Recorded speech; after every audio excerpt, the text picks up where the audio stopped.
Welcome to I Feel Fat Today. I'm your host, Kelly Taylor. Thank you so much for joining. Oh, man. It's Friday. We've done it.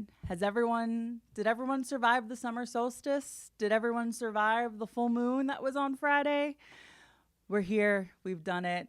I realized I recorded the intro to last week's episode and I didn't mention that at all. You know, such big things happening energetically, and I'm such a poser. I totally forgot to mention.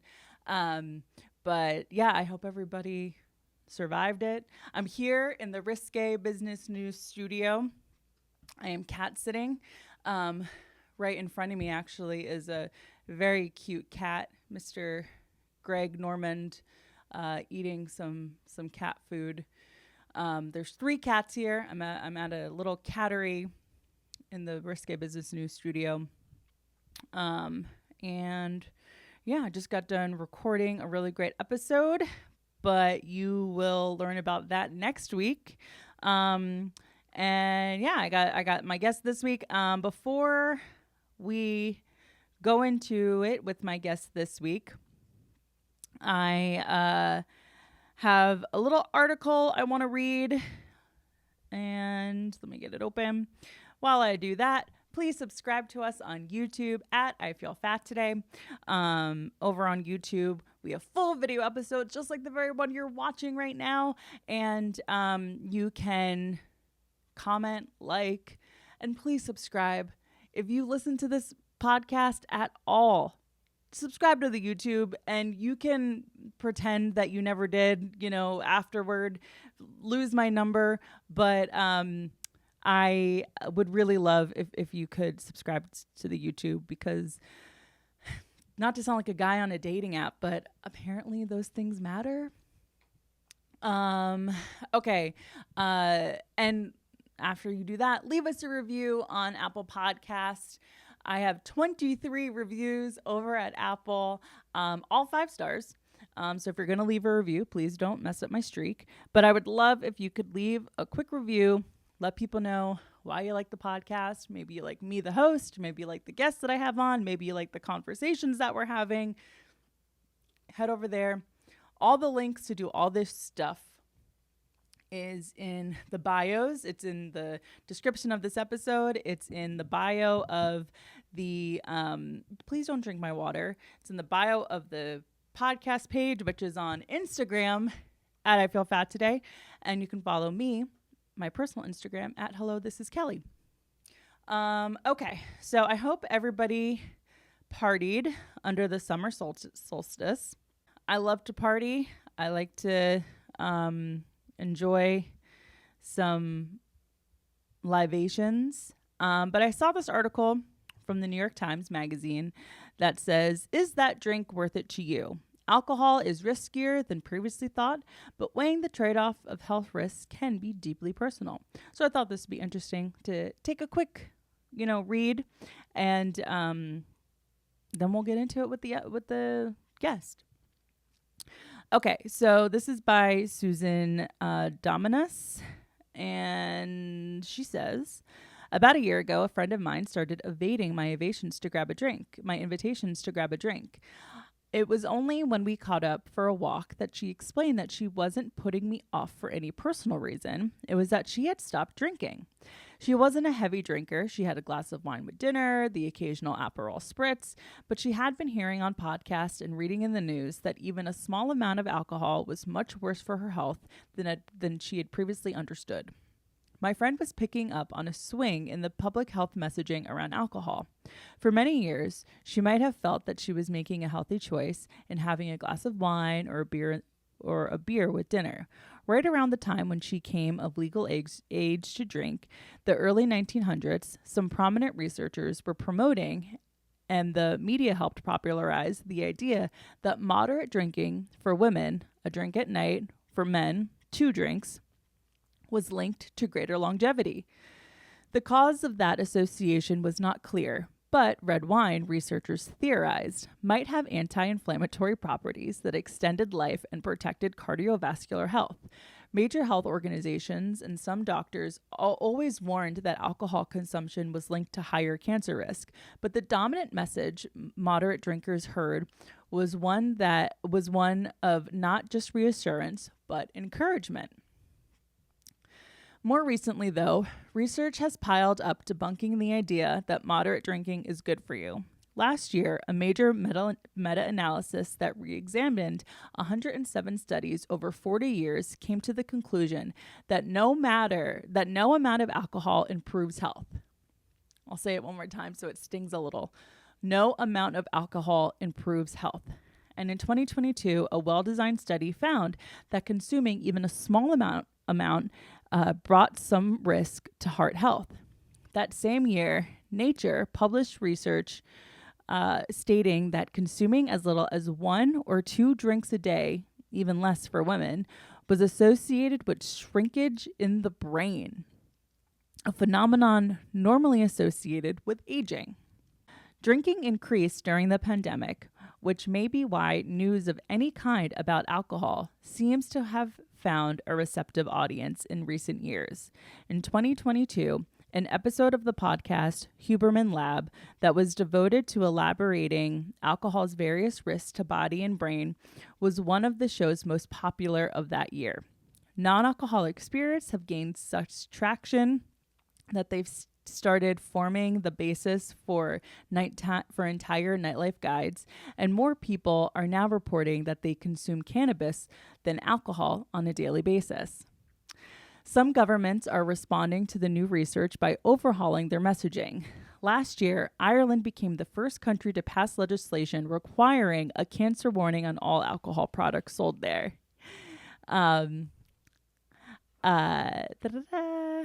There's a direct link. Hello, Finn. There's a direct link between alcohol and fatal cancers, the language will read. And in Canada, a government-funded organization recently proposed receiving alcohol guidelines announcing, "We now know that even a small amount of alcohol can be damaging to health." Finnegan just arrived. Come here, Finn. Hi. Show everybody your new haircut. Oh, taking a short intermission to show everybody Finny's new haircut. Look at it. Oh my gosh, you're so cute. You missed me. I've been gone for a few days. Almost done. Okay. So this article is talking about how we were told that drinking a glass of wine with dinner is actually healthy for you. It's good for your heart health. It has antioxidants. It's anti-inflammatory. And that's bull. That's bunk. And as somebody who enjoys a drink, that hurts, but it's the reality. And I'm just reporting it to you. Truth hurts sometimes. No amount of alcohol is good for you. That much is clear. But one might reasonably ask, just how bad? The information we receive on health risks often glide over the specifics of how much actual risk a person faces, as if those were not details worth knowing.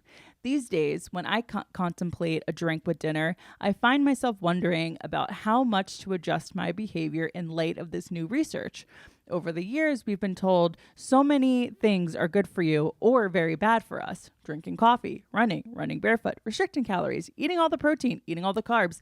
The conversation in my head goes something like this. Should I worry?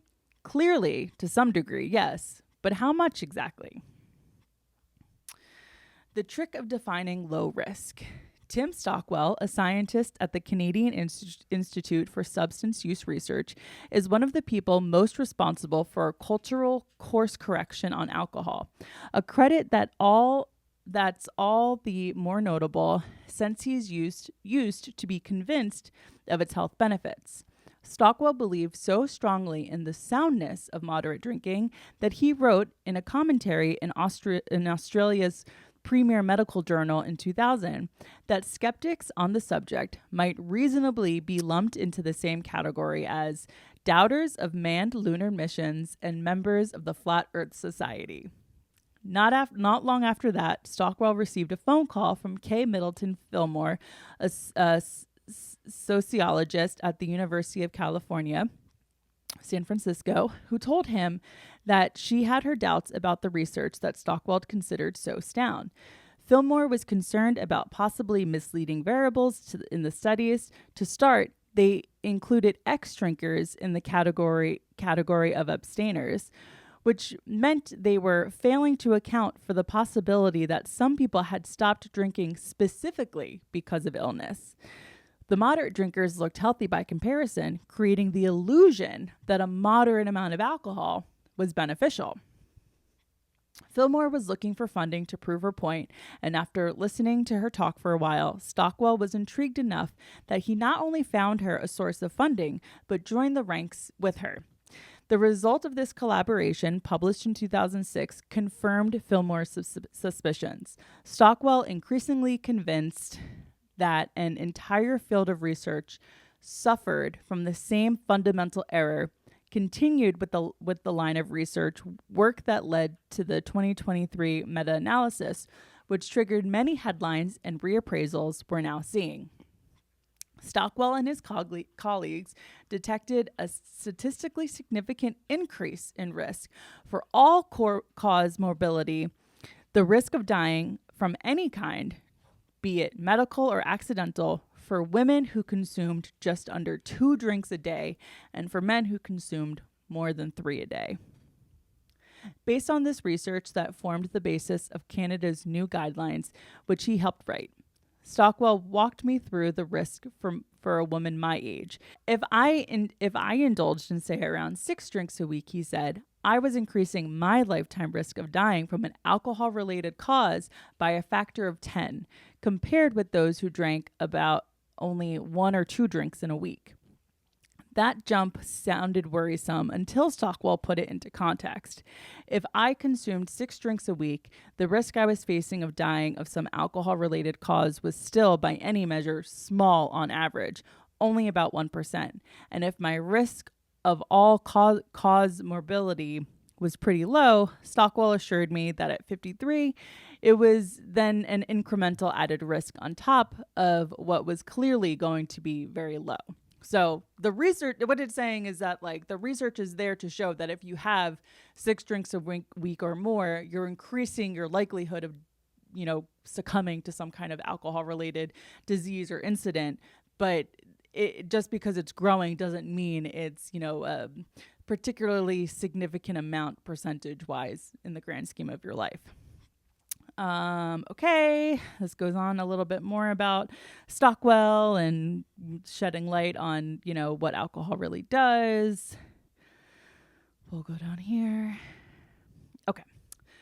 Individual risks versus collective harms. The cultural grip of alcohol is so powerful. Its symbolism as a source of pleasure so entrenched that I, even a half-hearted drinker at most, was nearly at a loss for figuring out how I would socialize with a dear friend if there wasn't a cocktail in front of each of us. Consider the millions of love affairs that would have gone unstarted but for a few drinks. The workplace rapport that can be dramatically transformed for the better after one fun night out at a bar. Bonding comes from that collective loosening, from the mutual decision that 2 or more people make to let go, even a little, in each other's presence.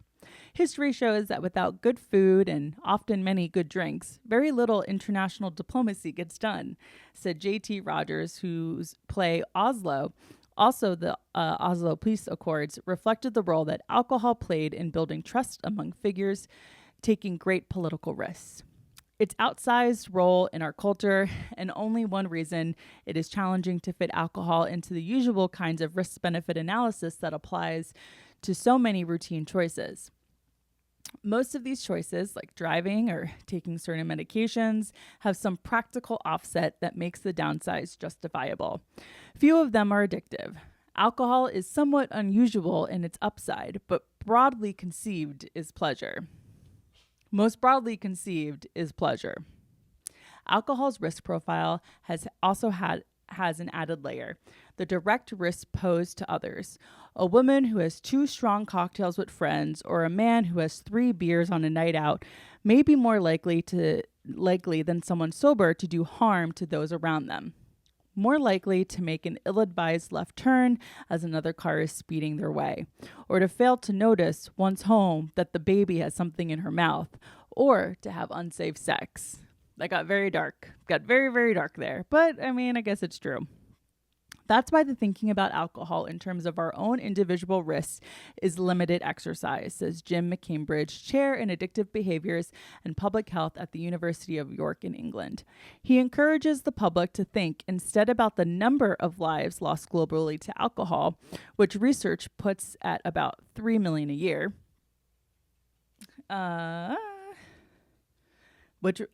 Research puts at about 3 million a year.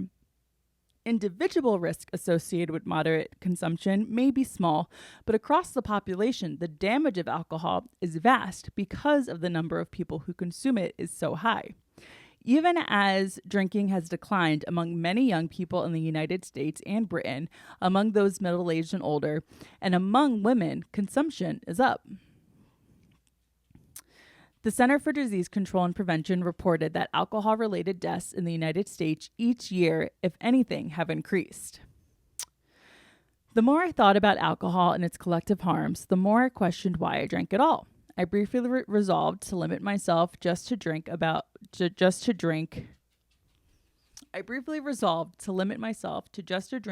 or two a week, but alcohol was like a friend who kept turning up in my life despite my ambivalence, tugging at my attention at a graduation party or a gathering with friends to celebrate some good news. One function that drinking plays in so many people's lives, and one reason why it's so heavily associated with important life events like weddings and wakes, is that it's a way to turn off the part of our brains that unhappily obsesses over rational calculations, allowing us to feel like we're living in the moment, even as we're blaming ourselves for not finding another healthier way to do so.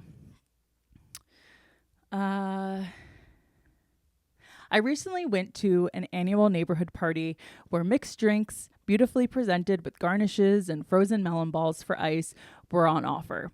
I sipped on something strong and sweet, trying to remember if I had 1 or 2 glasses of wine the night before. I sat for a bit with a friend who had told me weeks earlier that she was abstaining altogether, partly as a way to hold myself accountable. I left on the early side and texted her the next day to debrief about the night. I drank, she wrote back. Too much. Yeah. So that was a little article about, frankly, some misconceptions we have about alcohol consumption. And it's a hard truth for me. I'll tell you that because, like I said, I enjoy a spot every now and again, especially among friends. But it's, important to keep track of what you're drinking, how much you're consuming, and why, what is triggering some of those behaviors. Like, are you an emotionally down state, an emotionally up state? That's going to have an impact on why you drink. And the thing that I think you could say unequivocally about drinking is that when people stop, things don't go worse for them. And that is definitely something you can say about this week's guest. He tells us all about his partying days and how much he used to consume, which was a lot. And he is now a few years sober from alcohol and hard drugs. He is still a very big fan of THC, which good on him. But he even talks about how he had to kind of discover moderation with that as well.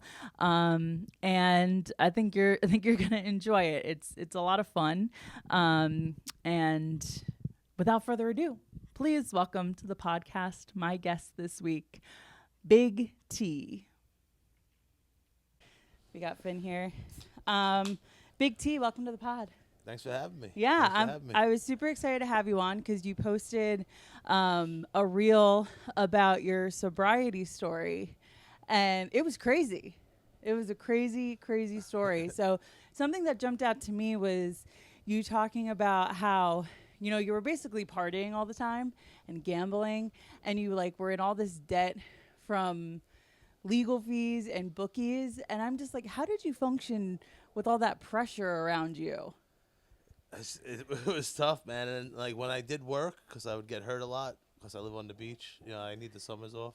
Oh, okay. You would work a little something. Yeah, but I would work all year round and just sell my soul. Like if I needed next Monday off, because I was drinking a lot. You know, Yeah. like, oh, go help Kelly and Joe this. They're loaded up, and I'd work till like 10 and 11 o'clock at night. You know what I mean? Like, Yeah. You ever see those trucks out late? Like, I would Yep. go try save the day to get days off so I can go out drinking. And, Right. And so, like, when I did, like, it was still with a job working 13 hours a day, selling coke on the side, gambling, researching, you know, girls. It was a lot, man. It was, and being up for fucking half the week, you know, like. Yeah. And I wasn't being productive when I was up. Like, it was me being a comedian. You know what I mean? Right. Like, Without the comedy. yeah, because when you're at after hours, like, yeah, you can have a lot of coke. You have great music. You have the air conditioner. Yeah. Unlimited drinks. You need entertainment. Yeah. And I wasn't doing comedy, but I was all weekend. Just you need people entertained. You know what I mean? You were holding court. You were keeping the party going Yeah. with like just your presence and the Yeah. way you could entertain. So like just. You know, always on, always 130 miles an hour. Like, I don't know how I did it. You know, Right. When I say I'm just happy to be here, I really Yeah. put myself in so many like knucklehead predicaments where like I was really close to being on the other side. Of Yeah.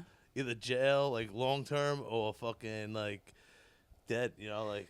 Have you lost count of the amount of times you've been arrested?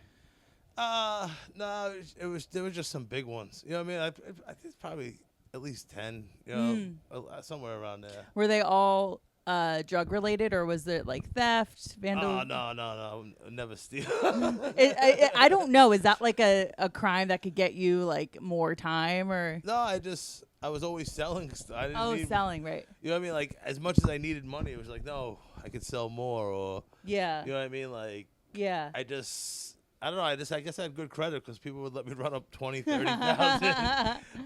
Have you ever filed bankruptcy? No, but like, it was just like I said, working, making $100,000 a year when I did work, and just living in an L-shaped studio. And nothing, like I said, nothing against that. It's just Right. You shouldn't with the amount of felony years I was risking, with the amount of coke I was moving and stuff, like. Plus that other job, like you should be living like a rap video. You know what I mean? Right. Like, Yeah, you had so much, but your burn was so high that yeah. like it was just. and like I don't miss, like I think about it sometimes when people complain about drinks now and stuff, and like I would be like, shots. And it would be like 20 of us and just paying like could be like 500. Like that was a couple years back. You know what I mean? Like I haven't drank in a little while, but like. It was always just burning. You know what I mean? Like, especially when you want to keep the party going, it's like you'll spend any amount of money. You don't even think about it. You're too fucked up to think about it. Let's get a fucking midget. Let's get a fucking Yeah. stripper. Like, oh yeah, I got 500 on. You know what I mean? Yeah, like totally. Or just being so coked up. If there was nowhere to go, which was a rarity, or if it was nice out, we'd go to the park till the sun came up and play like half-court shots. $20 a man is 30 people. That's $600 a pot. Yeah. You know what I mean? Like everyone's coked up. Yeah. Just fucking. It's just Damn. like Rockaway's just a different sort of place. Yeah, you know what I mean? you're Like, from Rockaway. Yeah. Yeah. I'm from Brooklyn. I live in Rockaway. I've been living in Rockaway now, but originally from Brooklyn. Okay. What part of Brooklyn? Marine Park, like Flatbush Avenue. Okay. Over there, like Kings Highway. So were you like 15 years old doing drugs? Like when did the drugs start? Yeah. 15. Yeah, easy. Drinking. Mm-hmm. Like when moving to Rockaway, it was just a lot of drinking. You know what I mean? Like a lot of Irish people.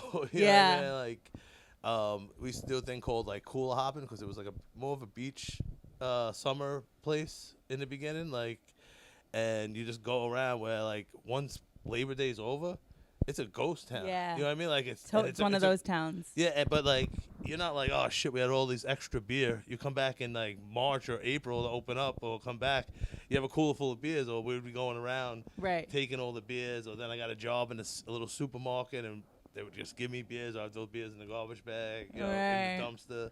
But we were drinking 14, and then like you'd be able to get a 12-pack. Like my one friend who had an ID to go to the beer distributor, like Michelob Regular, the brown bottles, like original, not this Ultra, not Michelob Light, like this it was one of the best beers, and it was like $6 for a 12-pack, and you can get 2 hits of Black Fly acid for $5 each, and just have a night. Yeah, you know what I mean? For under $20, I'm a stock boy. I could afford that. You know what I mean? Like, I can come home drunk because my parents aren't giving me, like, fuck you. Like, you know what I mean? Like, I'm not asking you for bread. I'm doing my own thing. My own thing. You know what I mean? Like, I would tell them that. Or I'd tell them, like, yo, you had sex in November 1979. Like, you made me, so you got to deal with me. And you were their only one? No, there's 2 other ones. Oh, really? What are they like? My brother is just a hardworking guy. I love my brother. My sister's just a lost soul, you know? Yeah. Where are you in the lineup? Like, what are the ages? Oldest.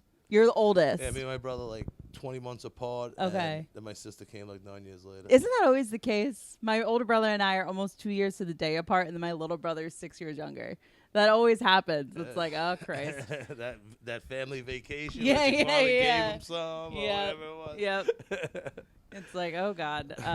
You found one weekend. Yeah, okay. So I found it interesting in that video that you posted on Instagram where you talked about sobriety. You said how, you weren't taking anyone's calls. Like, you had bill collectors calling you and you were just letting it all go to voicemail. And then you said, like, one weekend, my girlfriend was just like, don't go out, just like stay home. And you stayed home and you answered all those calls. No. Was that to like pay your bills or to sell weed? To sell coke. To sell blow. Okay. Yeah. And I didn't want to paint it too clearly. I was speaking quick around those. Yeah. Got it. The people who knew me. Right. It was enough. And that's how you started making money. And I'm like, hold on. Money. If I'm not out doing it, like I had people, like it was wild in the 2000s and the 2010s, whatever they're called. Like I had people doing it off my tits, like my head, like a whole family do it. Like this one summer, it was just wild. Like, and it was just on the beach. It was like 100 deep, and like never fights, just smoking weed, doing coke, doing shots, hanging out with like my ex-girlfriend's younger sisters, these sweetheart, like young Irish girl, like the most redheaded girls in a group, like setting, like. On half of you have red hair, like but like beautiful red, not red hair from the 80s. Yeah, like, not like gingers. Yeah. And like beautiful girl, like let's do ass shots and like I'm like thinking I'm gonna do out of them, like throwing me on the cooler, putting shot caps in the crack of my ass. I'm like, you know what my ass looks like? You guys need to be doing that. There's a lot of surface areas that they can all do it. People doing shots out of my belly button on the bar. And I'm like, that my belly button, like I'm dripping sweat off. But it was just fun. But you just partied. And like I don't regret, like I know, like I was talking to my friend recently, like he slipped up and say like how I'm gonna have a harder time because I'm older and comedy getting in. Like I understand that, but listen, funny's funny, and like the life I lived, I'm not gonna be like, well, I should have started, but like there was no follow your dreams. I had to get a job at UPS. There was no like, hey, you gotta cover that rent. Like no, I got thrown out and I had to move into an apartment with no kitchen because I had a bunch of money, but I didn't have a W-2. Right. You know what I mean? Like, right. It's also one of those things where it's like you wouldn't be who you are without like the comedy that you did at the after party. What is the comedian that you are on stage? So start early. To not learn how to like you like kind of found your voice not on stage. Yeah. So start early. What the fuck is that? And like I'll be at a mic. I love going to open mics. I want more stage time, like regular shows. I'm not just like open mics, but I love going in the trenches and working new stuff. And like, I sometimes they run long, and the marathon ones, and now everyone left, and you want to support. And there's 4 or 5 people, 3 people sometimes. And everyone's getting up, commented on the energy in the room, and I'm like, no, we came here to tell jokes. This is my fucking wheelhouse. 3 people listening to my fat ass. That's you. Know what I mean? Like, come on, and that's what it would be. And just stories and this and just laughs. Some of the best times in my life at those after hours. Like, we would leave early just to go to put on the show. Like it was just characters, clowns, and like I fucking miss them. It's but I have, they always say in comedy like. You eventually just have comic friends, and it's really just so true. Could you hang around with the people that you were partying with now as someone that doesn't do drugs? And it's something like, because it's been like 7 years, and like I that's what I'm struggling with now. And like listen, when I listen to podcasts, you find stuff like buried in the middle that has nothing to do with the podcast. You know what I mean? Like the my favorite thing about podcasts. Yeah, the universe is talking to you. You by yourself. You're like, hold on, did anyone else just hear this? This is what the fuck I was looking or whatever. Yeah. And they always bring up just like, and I'm like, I feel it even more of my friends getting smaller in the rearview mirror. Yeah. And I'm like, I was saying to my girl the other day, I'm like, hold on, I don't drink anymore, and they want me to go hang out where they're at, but I'm always at places where people are drinking. Right. Comedy. You can always come with me. Right. You know what I mean? I can absolutely. Like that could be a middle ground, but it never really happened. So it's like, and listen, suck my dick. Right. Like, exactly. yeah, we don't see each other no more. I know, but you want me to go where I'm like gonna feel uncomfortable? Or you can come where it's gonna be comedy plus the stuff you want to drink and go. Drinking's not the focus. Yeah. Yeah. But you can drink where I'm at and be comfortable. You know what I mean? Right. Like, right. And not that I'm not comfortable. It's just. I don't know. It's I'm just over different. it. I did a city job in years, like 20-something years of drinking. Like that's a long, like heavy, hard drinking. You know what I mean? Like people are like, oh, first sip. Like no, there's only like 20,000 more of those. You know what I mean? Right. Like, right. Handle of vodka, 36-pack of Bud Heavy, like everything in excess. Like yeah. My friend would give me a White Russian in the pitcher. Right. You know what I mean? Like, and that was your pitcher. Just drinking out of the pitcher, like yeah. that, like, that's how he served me because, so and that's how I would dairy. because I would eat a little bit in the morning, like fake, not really. If I did go to sleep, let's say I was just crashing at my mom's, something I'd have to lay down. But like sometimes I would just keep going, and you need protein or something, and the White Russians would coat the stomach because you're getting some fat, some non-liquid stuff, and like that was my little. Hack. To keep drinking and life hack. Because sometimes you drink 12 twisted teas in a row in a matter of an hour, just like boom, one shot. That sugar just turns your stomach, and like I have a good stomach, knock on wood. Like yeah, right. You know what I mean? Like it's just you can only do too much of that sugar, and so quickly. Like yeah, I would take like 2 vodka drinks at the bar with 2 straws and just as quick as I could go to the bathroom and just the biggest scoop of Coke, come back, shot like. It was impressive how much I was drinking. Yeah. You know what I mean? Like, and the amount of cocaine I did. Like Olympic style. Yeah, and like, just like Stone Cold. I don't even watch. That's not even my era. But I would just take the 2 glasses, chug it, and like it would cascade down my tits in the middle. Like, I never had my shirt on because I'm always dripping sweat. Yeah. You know what I mean? Like, were you always a big guy? Yeah, for the most part. But then I got really just bigger. That's always interesting. A big Coke addict. You know, that's like the antithesis of cocaine. I know but like I guess because when I wasn't drinking and doing coke, I think I was just eating. Like I'd be at work and I would have like I don't even know how many course meal like at lunch, and then I'd have like 10 more hours of work. And I had like 2 desserts. Like how the fuck am I gonna? All move? you know is pain. Like, like the coffee I had was gonna be enough to digest all that food and give me enough energy to get home 12 hours later because UPS just love fucking you. Like I don't know, just I can't blame it on like my go-to meal when I would finally come down was hibachi, Danny Szechuan in Howard Beach. I love hibachi from that spot, and like I can't blame it on that. You know what I mean? Like, come down meal is hibachi. I loved it, man. Would you go alone or would you get it to go? There was like one person that would come with me, like his like Sunday scaries were commiserate with you. Yeah, absolutely. And he would always go to it's not even there anymore. Ragtime, this Italian deli, and got a gabagool sandwich like Tony Soprano. Like we just had this meal, and then he would go get the sandwich, and like it's salty meat already. He would get more salt and pepper on it. It always bothered me. I'm like, yo. We already eating bad. Like, that's what would bother me. You know what I mean? The salt and pepper on a gabagool sandwich. Like, yo, you know how salty that meat is? Meanwhile, I was having people with the family doing coke off both my kids. And you're worried about his sodium level. After we had hibachi, I'm like, yo, double fried rice. Come on, that's mine. Don't give it to the family. I paid for double fried rice. They paid for 1. You're going to give them more because you think, like, yo, I want 2 portions of fried rice, Slick. You don't skimp on the shrimp, man. And then, like, I hear him order his gabagool sandwich for dessert. You know what I mean? And he goes, oh, salt and pepper. And I'm like judging him. Like, it was just, I could never find a happy medium. Yeah. You know? So when you stopped, what went first? Was it in stages where you stopped doing hard drugs and then you stopped drinking, or did the drinking and drugs go together? Oh, it was hand in hand. Hand in hand. And not even like, you know, people wait till they have like their 5th or 6th drink. Like, call the guy. Like, yeah. No. I was ready for war. Hey, vodka, seltzer, splash of cranberry, right back. Go to the bathroom. Come back, grab my drink. Let's go. And then it was just off for the races. Right. So how long has it been since you've stopped drinking and drugging? The day after my friend's wedding anniversary, which was the day after Memorial Day, or that Monday. Mm-hmm. That Monday, the Monday after Memorial Day. Were you grossly hungover?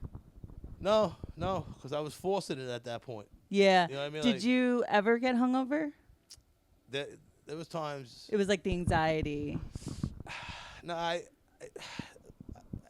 would. I'm not like a pill guy, but like if it ever got to that point, like when I was doing the hibachi and there was nothing in my system, not like, hey, I'm going down. Yeah. I'd rather watch porno for 12 hours than fucking mix highs and lows. I have people that died around me. I'm not doing that. I'm not. I've been fucking with people's death pool since the late 90s. I'm not letting you win this year. I'm going down with blow and partying. Something not. Yeah. Xanax. Like. But when I was down, and then when edibles started coming around, like it was even better. Like this, hangover? You wake up, like, you try to get laid or whatever you do to get that bad stuff out of you from the hangover. That also helps. Yeah. Yeah. Put on a nature show after that. After you eat the football, maybe an edible. Fall back asleep. Wake up. You're like, did I even go out? Yeah, for I 3 felt days? great. Yeah. Yep. Absolutely. But that's the last day. But like the next day, or just ready, like still going, like no. Oh, benders, forget it. You'll be able to go for. That's next level. That's not even hair of the dog. That's like, you're running a marathon with the pack of wolves when you're doing that. And like I would love going into the right away ocean, like some fucking dripping sweat. We're drinking on the beach every day. It was our office for like 12 hours, from 12 to 12 sometimes. Like it was the best. You know what I mean? Like, and I would go in the water and just like snot so much coke out of my nose, and the fish would come up. And I learned that move from my mom not letting me buy the duck food at Great Adventure. So I would just hock loogies in there, and the ducks would come over and eat the loogies. I'm sorry. I love duck. But I wanted to feed them, and my mom wouldn't give me quarters, so she didn't have quarters at Great Adventure. So I hocked the loogie, and the duck ate it in the pond. Yeah, and I know exactly what you're talking about. So I would go in the water and just snot. Feel great, that cold water. Nature's healing, man.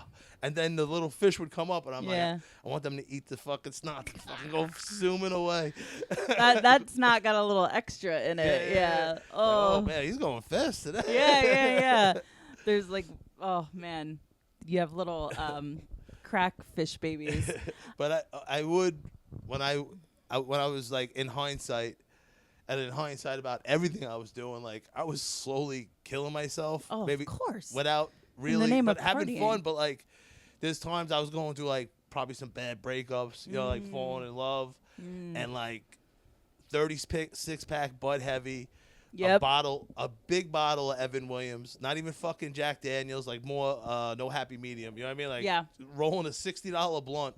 And then drinking a $12 bottle of whiskey, but like, and then chase it with a Bud Heavy and just a huge bottle of whiskey with the 36-pack, and like, that's when a bus hit me, like, And I would do that and go to like, there was no real benders then. That was just maybe like a Sunday watching football. Yeah, that was light work. Going through it, then the gambling, and then losing, and then just fucking going to town and like a bottle of whiskey and a 36 like. And put a dent in both, and waking up and just like have to go drive a truck, still drunk, and then risking my job because they were breathalyzing me because I got a DUI in my UPS uniform off duty. So they could random breathalyze me, and there was a day after I drank Old Granddad double proof, like cause that's all the place had. I'm like looking for the cheap stuff, and like, oh my god, whatever brown whiskey I could just chase with a little Coke, like in the can, like bottle, like, you can drink anything with a little swig of Coke after. You know what I mean? Like, I don't Been there. Piss. You know what I mean? Like, I never tried. Well, by accident, but you definitely I didn't have a chance piss. to taste it. I spit it out right away. I'm like, oh, this isn't bad. Like, you spit it out right away. I peed in the bottle. I drank it by accident. Whatever. Sorry, it was fucking. Oh, listen, it's fine. It was the 90s. And I wasn't even fucking drunk. It was fucking just being high. I lost my train of thought. I'm sorry. No, you got a DUI in the UPS uniform, driving the truck. I remember them calling me. Hey, Farrell, the guy's here, and everyone knew. They called me Pharrell for whatever fucking reason. And like, I'm like, this is it. I'm getting fired. Like, all my chances. And I don't know, my dad looking down on me or whoever. Like, cause I was a piece of shit and fucked up. And like, not even to sell and blow, cause that's fun. You know, I'm not selling pills. Like, that's a fun and that time. was back when there wasn't fent in the coke. No, like, it was different. It was a different time. It was my fucking chest hairs from people doing Yeah. But like, I thought I was done. This like old granddad double proof, like some shit your grandfather drank, and like I'm just drinking it to watch The Sopranos. You know what I mean? Yeah. Like just hitting it hard, and I somehow passed and fucking still went. I don't know how I even was able to function. Like the best feeling was finishing that day where I would go hard and still and go to work. A lot of times I just wouldn't go. Yeah. And like no call, no show, like fuck you, and real piece of shit. And like, but like the times I did make it, when you sit in your car after 12 hours and zero sleep and the amount of alcohol that you process through your body that day, let alone in the middle of the night, is one of the best feelings in the whole world. But so when you stopped drinking and doing hard drugs, did you notice that you started eating more? Like, how did you take up that time that like you no longer were partying? Because I feel like I would be eating everything in sight. Well, that's how much I was drinking, because I was eating edibles, cookies, Flavor RX belts, candy, like abusing that now. Yeah. And I still lost like 60 pounds. Because of how much you were drinking. Yeah. So yeah. That's liquid calories, bottles of Fireball. They creep up. You know, they like, creep up. It was wild. I'm like, how am I losing weight and I'm still eating food that they say not to eat? Then obviously you plateau and then the edibles start winning, and they did during the pandemic. I don't blame it. It was myself. But I'm a work in progress still with that. Hey, staying sober off of alcohol during the pandemic is like, that's huge, because it was fucking boring. Yeah. I was not sober. A lot of edibles. That's what it was. Yeah, a lot of edibles. Yeah, 1 o'clock edible, like a couple 100 milligrams at 1 o'clock. You know, like your day's done. Yeah. You're not getting nothing done. What's the most amount of edibles you've ever done? Like the most megs? We have THC TV with Big T. We're back. Hell yeah, baby. And we had milligram challenges. My friend said he didn't get high. We came on. We're putting the Rick Simpson oil. You know, like squeezing that on a 225 milligram punch ball. Like that's 100 milligram. Like, and he said he didn't get high, but he was not himself. You know. Yeah.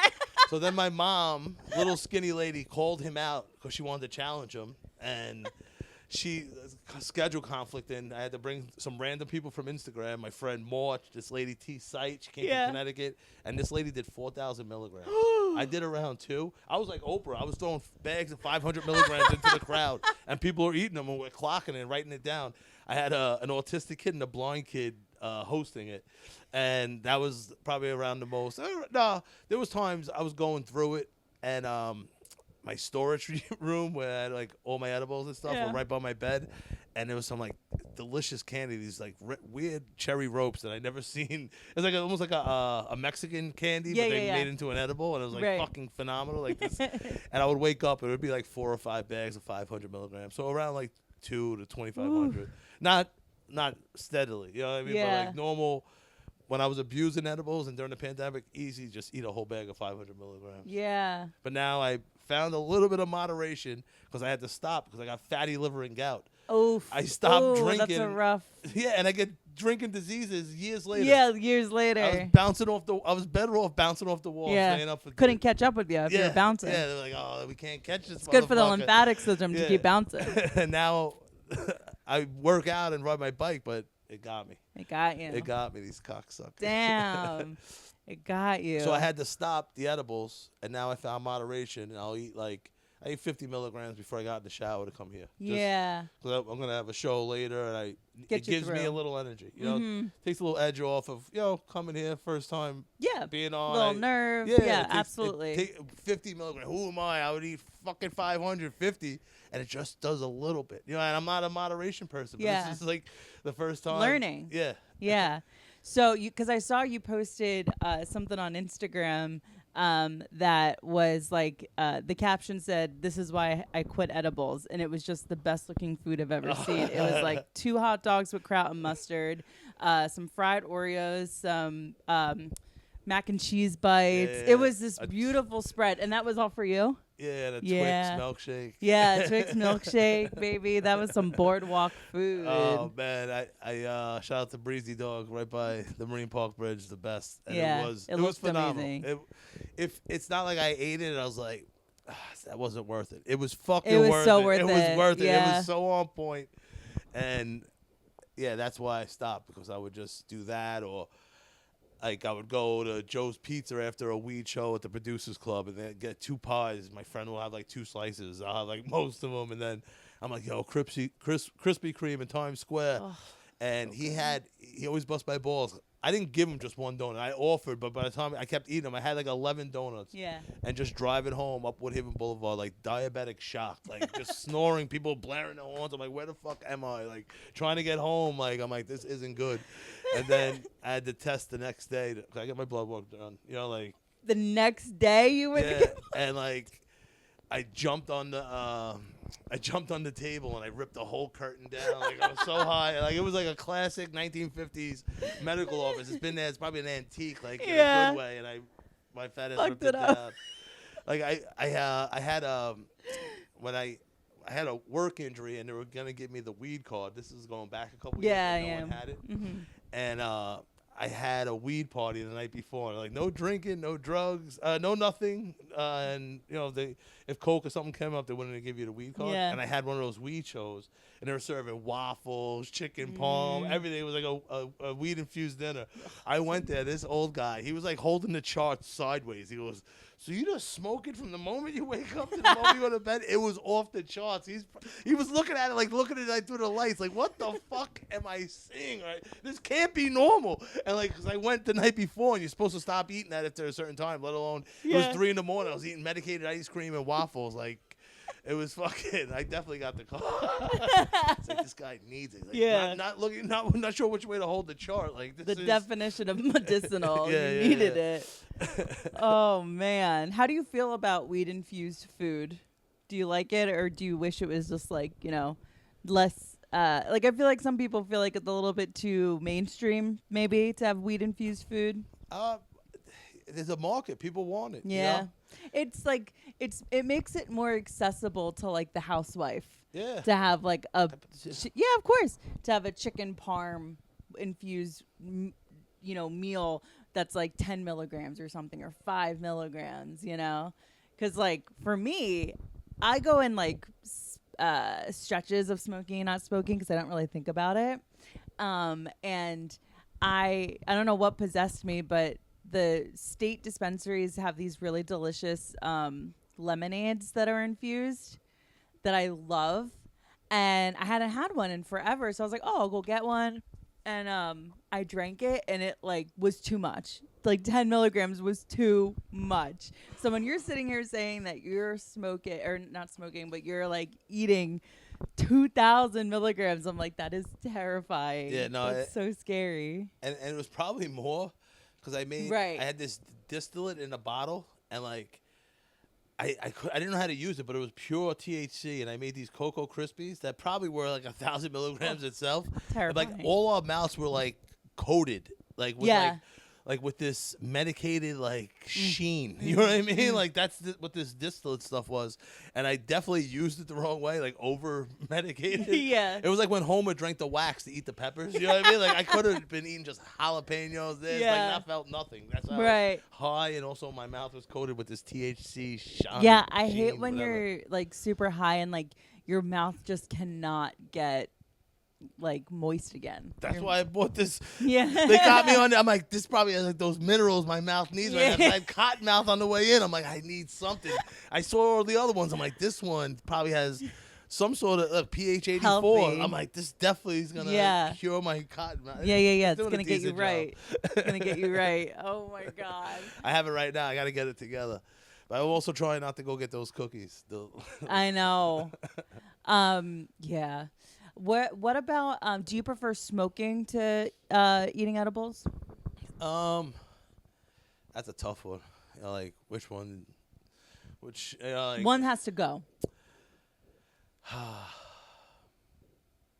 I smoking. She's been around longer. You know. Yeah. I've been doing the bong more since a weed show at Grove, where there was a contest, and I, for whatever reason, got away from hitting the bong for 10 to 15 years of my life for some reason, just smoking blunts and joints. And I got on stage and I did it, and I got so high, and I'm like, why did I stop using the bong? And now a bong hit before everything. You know what I mean? Right. Like, bong hit in the morning. Oh, I got to go in the shower. One more. I'm with this, a quick one. And the quick bong hit just set it off. So you look at getting like super high as like, why did I, like you just said, oh, why haven't I been smoking bongs? Like, that's just one of those things where it's like, I feel like if something made me super high, I'd be like, oof. Like if something made me super drunk, if I was like, yeah, I went out and I did a bunch of shots, I was like, why did I stop doing shots? I got so fucked up. You know, it's like with weed, it's opposite for you. You like... Yeah, no, I'm chasing that. Like, I'm taking the wax and I'm putting the wax in the bong. Yeah. I'm smoking like weed that's white. It looks like coke. It's covered in coke. It's like 100% THC. Right. Like 94%. I love smoking that. What about is like just is do you feel like you want to be sedated? Like what's that about? I don't know. I just maybe like as TikTok diagnoses me with ADHD, but the female version for some reason. I'm getting all these female versions. You're a feminine soul. I don't know why. Feminine energy, big T. Feminine female ADHD, but whatever. We'll figure it. The AI is not perfect, but it's helping me diagnose this. Like, I need it. I need it. You know, and like, I don't know, man. Like, I've been seeing this thing again. Some people disregard memes as like if there was a meme, hey, Tom and Kelly did a podcast, like, oh, it's a meme, but it said a fact. You know what I mean? Like, it doesn't matter where you get it from. If it's factual, it makes sense. Like, and like it was a meme or people posted like inspirational thing, and like there was people being grateful for slow mornings, and I saw that more than once. Maybe I saw it 3 times, and I'm like, when do people probably just glossed over that? You know, like, what the fuck is that, slow mornings? And I've been thinking about it, and like, I wake up, whenever I wake up, you know, like natural, like, oh, we have heart problems in America. Everyone has an alarm going, waking you up. Like, that can't be good for your heart. Yeah, have to have cheeseburgers for dinner. Yeah. Ice cream for dessert. It's like whiplash every morning. I'm aware I am dripping sweat. Oh, you're fine. You know what? Let me grab you some paper towel. No. So if anyone's watching, I am aware. I get hot. I'm very passionate about just talking, and we're talking about stuff that's right up my alley. Fucking absolutely weed and everything else. What was I just saying? You know, we get startled in the slow mornings. Oh, the slow morning. I like getting high in the morning, but just drinking, but also getting jacked up on black coffee, but like nowhere to go, looking at water your plant, like something about these slow morning and weeds incorporated in that. You know what I mean? Like, I don't know. The ritual. Yeah, smoking the bong, nice black coffee. What do we got today? Look at the work phone. Do we have any orders? Like, what do we? Oh, we got working on some jokes. Got the pad out, the paper. Nice slow morning and a bong hit or a joint. Like, I feel like you've reached a level of peace in your life that you didn't have before. Because, like we said, you were bouncing. You're bouncing all over the place, and now it's like you're chill. Like, this is you mellow. I'm a super house cat, man. Like, I got my house now, and like, now I go to the backyard. Like, I was talking to someone, I gave someone a ride home the other day, and they're like, so what you been up to? And I'm like, I've just been laying in the background, looking at in the backyard, looking at the clouds, and like, it's amazing. After I said that, I'm like, that sounded stupid, but that's what I was doing. But I was so high, like, almost like an hour, just looking at the clouds, like, and just. Trying to just enjoy life. You're basically Buddha. But like I was like, you know what? My social media has been like lacking, but I'm like, you know what?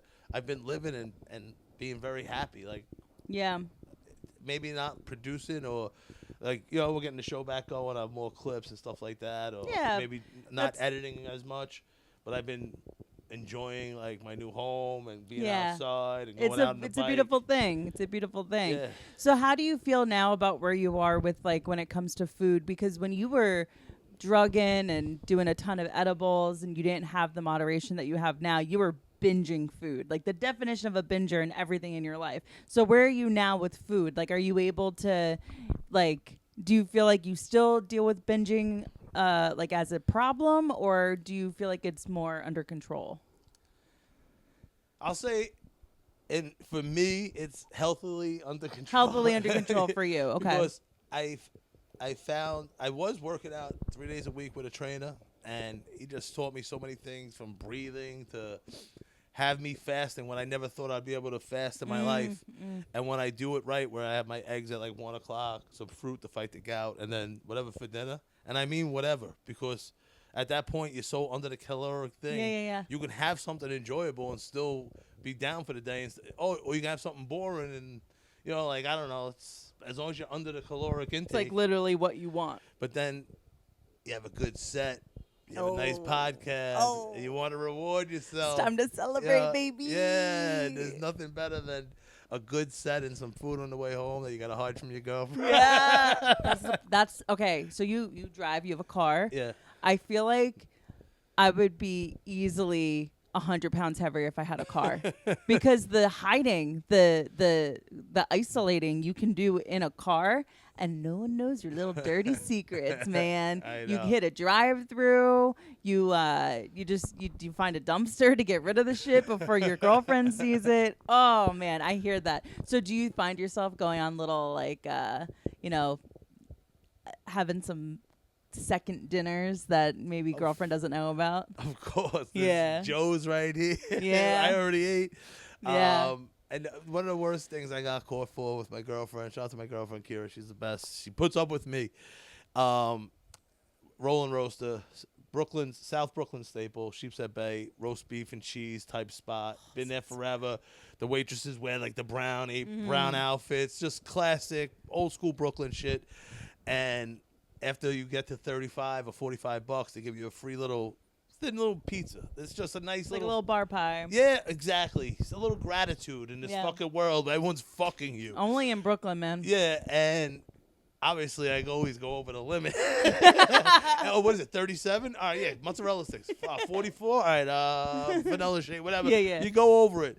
And I got the roll roaster, bringing it home. I'm fucking housing this pizza, and it was so good that day. And I housed the whole thing. And I was like, fuck it. And I just left it on the seat and go home. We eat. She didn't even ask about the pizza. And for whatever reason, she was coming with me the next day, and she saw the box. And it was just, as a fat person, it's a bad red-handed. look. Red-handed. It's like Jeannie Sachs when they found the chocolate in the basement. Like, I felt so bad for her. Like, Johnny was giving it a business in The Sopranos. Those chunk balls look good. Or the red, they have the mini versions usually. Mm-hmm. Oh man! And she got on your case about it? No, which the embarrassment alone. Yeah. She doesn't need to. No. You got it covered. The doors closing till the car started. That silence is enough. You know what I mean? Like the smell of pizza in the car. It's been baking. That residue's been baking. Oh man. You got messy. You got messy with it. So you have a girlfriend. Do you think you want to get married, have kids? Oh, no. No? No, we're happy. We just got a house together. That's so nice. A 30-year mortgage, that's commitment. That is commitment. You know what I mean? Like, is she on your case, though, about getting married? No, I got her a nice ring through her friend who... Oh, okay. She's a jeweler. She wanted a ring. She goes, I'm not actually proposed. I want a nice ring. And she's not a ball buster. The way she presented it, I was like... Oh, I understand. You're a girl. You want nice jewelry. Yeah. She's not flashy like that. She wanted a ring, so I was like, yeah, get it. Get the ring, whatever you want. Yeah. You know what I mean? But the house is that showing that I care. Absolutely. All that other shit. You want me to get vaccinated? Oh, she did. So yeah, you already have one strike against. Oh, now I gotta register to vote. Yeah. Oh my god. Pay taxes too. Where do I sign up? Yeah. But if it's not broke, we're no, happy. Absolutely. You know what I mean? We have the best vacation, and then you have Finny. Her dad's dog was this little teacup Pomeranian that I fell in love with, little collie girl, little fox, and just that's us. We go away. Beautiful. We bring the dog. We get high. We eat. Oh, we can't. We go back to the room, see Collie, smoke. But we have fun. That's what we like to do. We go do whatever we want. You know what I mean? Eat good, smoke good. Yeah, that's good. Beautiful. That's beautiful. But the mortgage, that's commitment. That's commitment. A mortgage is definitely commitment. Yeah, and it's we're already ahead of the game with where we got at and the work we did. So let's say God forbid but she's my long term. She's forever. Yeah, because she was with you when you were in the party stage. We were messing around, but no one could slow me down. Yeah, you were not. No, you were not being stopped. No, and if anyone did stand around long enough where it was considered boyfriend girlfriend, it wasn't long. Yeah. But not in a bad way. A lot of my exes we're still friends. Yeah. They follow me on Instagram. They're some of my biggest supporters. Fans. Yeah, like it just, I was getting fucked up. You know what I mean? Like no one can get through to me. You know? Yeah, absolutely. But you found a lady that was able to tame you. And even now, like I said, super ADHD, comic, writing roast jokes, just my thoughts. You know what I mean? Like, it's fun, but like I know it's a lot sometimes, and I try to be self-aware of that. You know what I mean? Like, I know I'm a handful, but like imagine tuned up 120 miles an hour with a handle of vodka. Like, now it's a different, but it's still there, and I know what I am. You know what I mean? Like, Yeah, absolutely. You're self-aware. I find it interesting that you said that you don't want kids because, and I don't want kids, but I feel like you'd be such a good dad. You've lived a life where you have so much experience, like you know exactly the sort of thing where it's like, this is what not to do, but also like you wouldn't be like a dare program kind of dad. Like you would be able to give them enough rope to hang themselves because you know what that's like. I appreciate that. And I also have experience with a lot of my friends having kids. Oh, okay. And a lot of them are like, yo, if I love my wife. Like, they have these moments because I still deal with them. This might be the only times I see them. It's that 5 minutes when I'm giving them cartridges or edibles or whatever. And I can see that look. And they're like, yo, and I'm not even asking how you're doing. You know what I mean? They're like, if I do it all over, I love my wife. It's a lot. Like, in the financial, what if you have me? Like, you know what I mean? Yeah. Like, yeah. I just, like, you know what I mean? Like, I remember this old guy in the neighborhood, and it's not the right thing to do, but like his thing was like, what if it was retarded or gay? And I remember him saying that, and that was his fear. Like, you're supposed to love it regardless. But like, you know, like you would want, you know, like if you get a new car, you would want how the car came or whatever. You don't want a lemon. I mean? Yeah, like I would think about that sometimes when that guy would say it. When I was like always taken back when he would say it. Like, it's such a blunt comment, but like, you know, like it could be fucking Charles Manson. Yeah, you know what I mean? Yeah, school shooter. Something could be me. You know what I mean? Like, just not gay. No fuck. Yeah. Like, no, I mean, the regretful parents subreddit is telling of people being like, I don't know why I did this. And I got my goddaughter. I gotta take I gotta like threaten her with her cousin, who's my sister-in-law's twin sister, who I'm friends with also. Like, we all know each other. Like, I'm like, oh, I'm gonna bring Brookie. Like, I'm trying to spoil you, but I gotta threaten to bring this other kid to get you to say yes to me. You know what I mean? Right. I'm gonna go see In and Out 2 without you. That movie's a fucking like had me crying the first one. I don't even watch movies like that, and I don't know how I stumbled across this movie, but it was so well made. Like, and I can't be there by myself. I need a kid. I can't be there with the dog. No, oh my God, Inside Out is so good. I didn't see the second one. No, it just came out, and I was planning to take her, but we'll see. We'll see. Okay. What else do I got for you? You're so interesting, man. Well, do you have any like crazy party stories? Like, were you ever at a party that like the cops broke up or like raided or? I got my mom's house raided. You got your mom's house raided? Yeah. Tell me. I already got thrown out. I'm actually working this in a bit right now about Family First. And I talk about Susan Smith, Casey Anthony, yeah. Uncle Steve that molested you in Roy Rogers parking lot. Now you can't go to Roy Rogers. You know what I mean? like Family First, me. And like, so I already got thrown out because my mom's brother, my Uncle Joe, went through my shit. Like, I would just leave everything out. You know what I mean? Scale, like, whatever it was. And he went through my shit. And I saw him. And I fucking took his head and I started ramming it to the glass part of the stove. Like, trying to, like, I lost it on him. I got thrown out for that. That was the last strike by my mom. But then I got arrested at this girl's school in Connecticut promoting the drug factory this, because I had Scale this. And it's a Commonwealth. They tried hanging me. It was like $35,000 for a lawyer. So I had to move back home after I got thrown out. My mom, like, I was fucked. You know what I mean? Like, But and then like 3 weeks later, I'm out doing coke, getting a haircut, putting on a show at the barbershop. That's what I would do Fridays. And I knew they were watching my mom's because they stopped my brother twice. I'm like, interesting. And like, I live on the beach, and Oceanside is my mom's address, and like, it's a walkway, no parking near it. So like I'm like, all right, I still have to meet people. I know they're watching me. So now I was on my bike going through like these like little like side, like I knew the way around the beach. Like they didn't know the way around the beach, and I was still meeting people, but not. They're watching this main street to go to my mom's house, but they don't know about these. No one's coming out there. Yeah, no, because I'm on my bike, fucking idiots. Yeah. And then I was taking the coke and I was putting it in like vials. And then going like where I thought the property line of this lady next door, this old lady, digging down and then burying it because I was like, I didn't know what was thinking. I didn't know what was going on. And man, coke will have you thinking that way. Well, but also my brother being stopped, I was trying to piece together how come they haven't stopped me yet? You know what I mean? Like how come I didn't know what was going on, but till I came home and they come running out. And I had the Nextel phone, which was like a work phone, and it looked like a base of a gun. Those big black, not the yellow and black ones, the all black one. And he's like, "What is that?" I'm like, "Yo, the phone." And then fucking my aunt, who was dying of cancer, was there.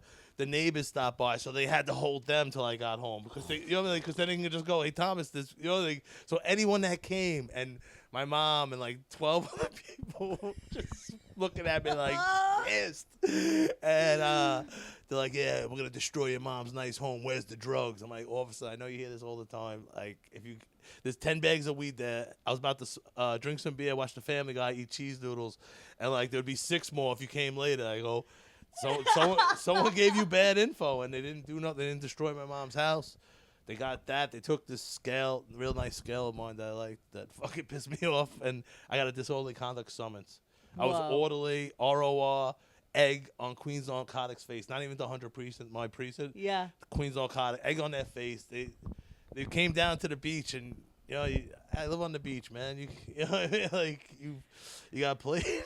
Oh my God! And so did they try to search your mom's house? Like, oh yeah, they got me tore it up. But they're like, we're gonna fucking break down you, like the head guy, and I'm like, I go, "Officer," I go, "You hear this all the time." I go, "If there's 10 bags of weed there about." You came a little later, it would have been 6. I'm about to smoke, drink, and watch the Family Guy. Yeah. Someone gave you bad info. Yeah. And I was already hiding stuff. Like, yeah. I went to a Yankee game. They gave like a Yankee cooler, and I was like just putting drugs in there. And like, it's like a beach neighborhood, so there would be a summer house, and I was leaving that in the shed, like taking a lot of risks. Like, I lost a lot of money in my life being so jacked up on coke, having a bag of bags of coke in my pocket with rice because I care about my drug deal. Like my you coke, don't want it to get fucked up. You don't want it to get all fucking chunky. The like, humidity. The humidity right now. People are like, "Oh, this coke sucks." Yeah, he doesn't care about you. And then when I had like kids selling it for me, because like people would try to get it, and I'm like doing 100 miles an hour, making you and Joe laugh. Like, hold on, oh, Tafaro, we need 300. We've been here for an hour. Hold on, one second. Blah, blah, blah, blah. You know what I mean? Like, so I had to have people sell it for me. And they're going home, and he's like, "Yo, my mom's like, what's up with this rice?" Because there was never coke left. There was just an empty bag of rice at that point. And the parents are probably trying to put that together. Like, what does this have to do with the drugs they're on? Right, like, right. It keeps the rice, the coke, like when your phone gets wet. Yeah, you keep it the dry. Moisture out keep of the moisture coke. out. Yeah. Damn. Fuck, I lost my train of thought. No, well, you're saying you got messy with it. Like, you would just have, like, a bag of... Oh, no. If I saw, like, Joe, I'm like, "Oh, shit. The guy with the mustache, that guy's fucking looking at me. He's a cop." And I still had UPS, and I would just throw thousands of dollars of coke on the floor and not even care. Wow. I was so paranoid, and I couldn't get caught because I couldn't fuck up UPS. Me getting UPS was getting my life together. Like, you know what I mean? Like, I say that on stage, and, like, it really saved my life, and I couldn't fuck that up. I already got the DUI. I couldn't get some sort of coke charges on me, you know? Right, no, absolutely, because you are going to jail. Yeah, jail, and lose my job. And, like, what am I going to do after that? You know what I mean? Like, be the person that the neighborhood thinks I'm going to be. You know what I mean? Yeah. Did you ever do time? No, I paid $100,000 in legal fees. Yeah. Like, my mom taking out bank loans where the last Thursday of the month for years. It was like always just a new loan or paying whatever it was, $350. I got a picture in my favorites on my phone just to remind me, like, the last slip of, like, not wanting to get arrested again. And, like, twice I was assaulted and I defended myself. Did I kick the shit out of the person and maybe cross the line? Yes. But know what? You hit me first. Yeah. You should. Who cares what happened after that? You know what I mean? Like, right. And then I got sued. I got hit. I had to pay $10,000 to get it dropped down to harassment 2, a violation, not a crime.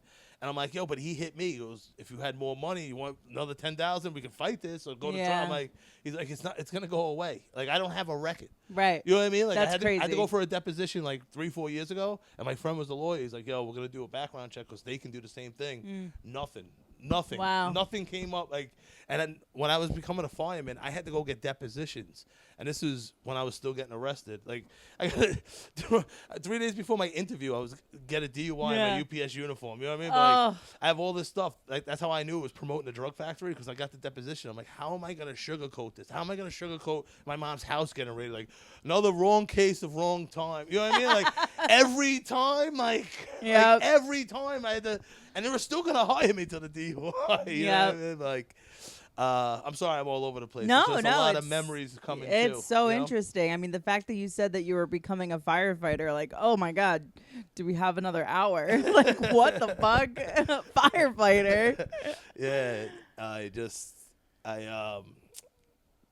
it was back when it was sort of like the good old boys club. Like, you know, like I heard one of my ex's uncles was like, oh, Tom Fowler's becoming a fireman. Not if I have anything to do with it. Because my DUI should have got me a stipulation where I get drug tested and still get the job. And like, then like, you know, like there was a class action lawsuit with minorities not getting hired. Right. I called up the Vulcan Society, which is the Black Federation of Firemen. And I left a message. The guy called me back, and I'm like, listen, brother, I got a plight myself. You know, they're doing this to me, and I'm a white guy. You know what I mean? Like, the good old boys club, talk to my investigator and just say, hey, don't hire this guy. Like, what are they doing to minorities? And then, like, I go, I want in on this lawsuit, this. And he, like, paused for a second to see if I was serious, and he just starts laughing. He goes, I get you, man. Like, I appreciate you want to help out the cause and join the Black Federation of Firemen in the class action lawsuit. And he goes, but it's for, like, blacks and minorities. Literally for black people. Yeah. And I was like, all right, man. Fight the power or something. You really are a man of the people, Big T. You really are a man of the people.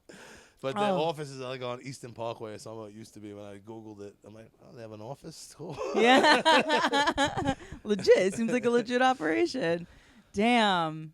Well, listen, I don't know where we're at time-wise, but we can always, I love coming to this neighborhood. I love my cousin Finney. You're awesome, Joe. Definitely, if we want to keep a cliffhanger, I don't even know where we're at time-wise. No, you're a hoot. You're a hoot. We have about 5 minutes left. I mean, we can go a little over, but I try to keep things at an hour, and I know we both got places to be. But yeah, I had a question for you that I wanted to wrap up on, and I am not remembering it because we've talked about such great stuff. But where do you find yourself? Like, do you have fitness goals? Or are you just happy with where you are right now? Like, where are you with that? Well, I'm like a lost boat with no rudder with the trainer. Yeah. Like, he was my therapist, little Filipino guy. Shout out to Vince. He got a real job and doing good things. But like, I'm like, I went for one jiu-jitsu class, and then I'm dealing with a tooth thing, and just I don't know. I can't find, and my garage isn't set up with equipment yet. Yeah. But like, all that being said, and me eating a little bit like an animal, I still somehow got down, like when I'm moving back home and dealing with a home renovation, under 3. I'm in like 296. Amazing. And now my next goal is 280. And I was that right before the pandemic, bad relationship. You know what I mean? Like, and then into a good relationship, eating good. You know what I mean? Yeah. So like, it was, you were eating because you were bad, and now you're happy again. You're eating because you're good, and like, so I'm back, and I'm gonna get the working out part, but it's all about what you eat. You know what I mean? And like, when I am doing those 2 meals within the window, and the window could be a little flexible, my body reacts to it very well. And I'm focused again, comedy, trying to be here for the long term. So many times, like, I didn't care, you know, like jumping on train tracks to get away from people trying to rob, like, not just so many drinking and just whatever it was, not caring, you know what I mean? The amount of drugs in my system, like, now I'm like, fuck, man, I want to be here forever, like, you know what I mean? So let's get this together. And for a big guy, I try to get my blood work done, and you know, I eat a lot of fruit, and I think people, when I tell them, oh, the fruit makes the gout go away, people laugh at me. I'm like, the way people downgrade fruit, You know what I mean? Like, I think the fruit is the secret to life. Diet culture has made us believe that fruit is the same thing as candy. It's so insane. Fruit is the best ever. The fiber. And the going to the bathroom, this unheralded shit bile that we always see as stomach bile, this, but it's produced in your colon when you go to the bathroom. That's helping with the lower the cholesterol. There's so many, just fruit. Yeah. We forget how good it is. And so I'm a big fan of frozen fruit because the Stop and Shop sucks by me. And it's flash frozen. It's good for you. Like, and it's helping me fight the gout. Are you a smoothie guy? No, eating it. You just eat it frozen? Yeah, well, I let it sit for like an hour. Yeah. Cherries, tropical blend, mango, pineapple. Yeah. No, I think it's great. I think that's awesome. You're like, it's just very funny that you had all these years of partying and now you have gout. Gout is also like an old man's, like a grizzled sailor alcoholic has gout. I lead off with it tonight because it's funny and that and the fatty liver. And I'm glad I was able to talk about it on the show. Yeah. I'll be fresh in my mind. And yeah. Definitely woke up talking and having fun on the show just tonight, man. Yeah. I feel good. Thank you. I mean, isn't this so fun to talk about your partying ways? And it's crazy how, like, you're just addicted to white stuff, whether it's cocaine or sugar. Yeah. It's just all in different forms. My truck, like, I never had a new car. You know, it was always hoopties. And I just started comedy and had a decent Nissan Pathfinder. You know, it's higher end hoopty. You know what I mean? Yeah. But I liked it. It was nice. You know what I mean? This guy got a good credit score. Yeah, but no, not even. But it was a nice Pathfinder, nice high end hoop. Is that a hoopty or not? I can't tell. But I spent like $800 on it, and then like there was more radiator fluid. It's green. The guy's like, nah, that's nothing. Like nothing. It's different than the fucking engine. It's green, you idiot. And I'm like, I'm driving to all these new open mics, going to the creek in the cave, going weird times. I'm like, if I go to Nissan and they give me a truck with my no credit, like no nothing, like I'll fucking sign up. Who gives a fuck? And the payment was a little high, but I was like $500. I'm like, that's not even what I put on a parlay. Like, you know what I mean? Yeah. I'm not putting like a $50, I'm putting a $500, $1,000. You know what I mean? That's 2 rounds of drinks at a nice place sometimes. You know, like, and it's a white truck, which is the irony of what I would spend on a Friday night easy. You know what I mean? Yeah. So I can't, for one payment of the whole month, it's going to make sure I get to these new open mics that I'm doing. Yep. And like you said, I can't get away from the white. The truck's white. It's my first nice thing I bought when I was sober. Yep. Even though it took me 5 years, I paid it off now. It's nice. It's part of the story. Yeah, you got these nice reminders that keeps you fighting the good fight and doing what you want to do. All I ask is that you write a book. Please write a book.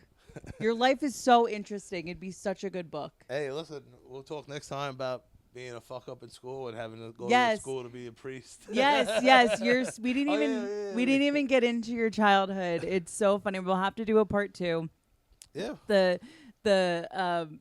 You said this one line on Joe's podcast that was like, Father so-and-so said, hey, no fighting here. And you're like, well, where am I going to fight?